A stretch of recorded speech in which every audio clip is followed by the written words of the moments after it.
Hello friends, my name is Alisha and today I'm going to be teaching you all about the brain using fluffy paint. So fluffy paint is a very fun medium to use for art. It's really simple to make. So all you need is white glue, some shaving cream, and some food coloring. You use equal parts glue and shaving cream and you mix them together along with the food coloring and you make fluffy paint. So we are going to be talking all about the brain today. So I drew a very simple brain onto this piece of paper right here. Now, the brain is very complex, but we're going to break it down to 3 easy parts to talk about. So we are going to focus on the front part of our brain first. Its technical term is the prefrontal cortex, but that's sometimes a little bit hard to remember. So I like to call it the wise leader. And I call this part of the brain the wise leader because it is the one that mans the ship.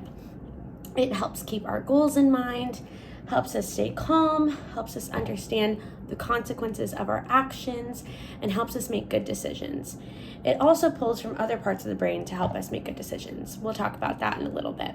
So this part of the brain is super smart and is the one that leads us in all of our actions.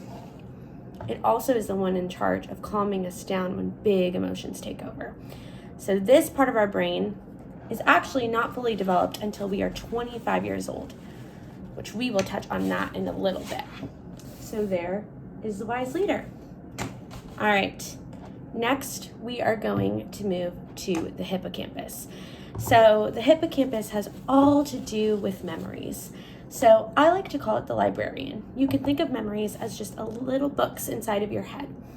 So the hippocampus is really important because it stores all of our memories. It stores good memories, bad memories, helpful memories, and just memories that we just remember.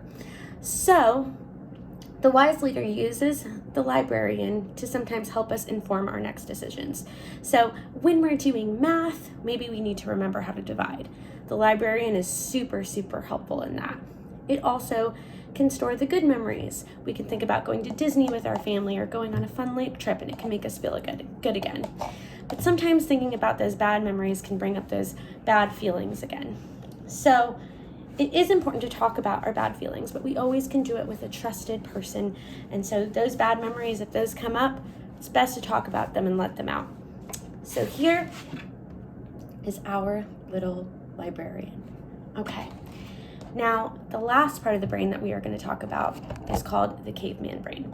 So the caveman brain, its technical term is amygdala, but we call it the caveman brain because it's a super old part of our brain. And its main job is to keep us safe. So it enacts the fight, flight, or freeze response. So this happens when we feel like we're in danger. So I always like to say, pretend that you are a caveman picking berries. And while you're picking berries, a huge saber-toothed tiger comes out. What are you going to do? Some people might say, I'll whack the saber-toothed tiger with my berry basket. Some people might run. Some people might freeze. So this is our caveman brain going into action to protect us. Caveman brain is super helpful, but it doesn't really think through its actions like the wise leader does. So I don't think you and I are interacting with saber-toothed tigers all the time anymore. Well, at least I hope not. So why does our caveman brain go into action now? Well, for a lot of reasons actually. It goes into action when we're angry, when we're sad, when we're scared, when we're stressed, all of those kinds of emotions it goes into action for. And when caveman brain takes over, it truly takes over. So when this little pink part of our brain takes over, it cuts off communication between the wise leader and the rest of the brain, and caveman brain takes charge.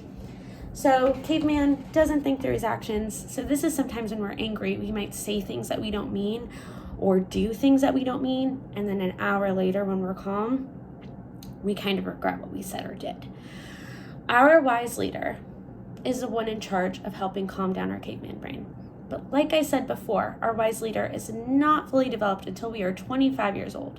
So parents have to have a big hand in helping their little ones calm down their caveman brain. So this can look like finding a safe space, taking deep breaths in through your nose, out through your mouth, squeezing lemons when you're mad, holding it for 5 seconds and then letting go and keep doing it.